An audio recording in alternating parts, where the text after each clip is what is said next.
ஊர்வலம் வருதும் நான்கு திசைகளும் தொழுதும் இது போன்ற புதுமையினை இமயமலை அறிந்ததில்லை.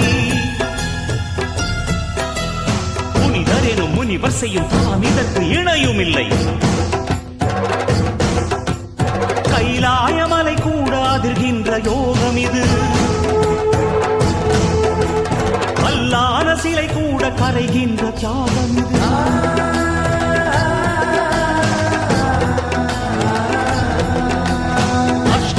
பாலரும் அறியாத விரதம் இது. சிருஷ்டி கதையினை மாற்றும் ஆத்ம விசுவாசம்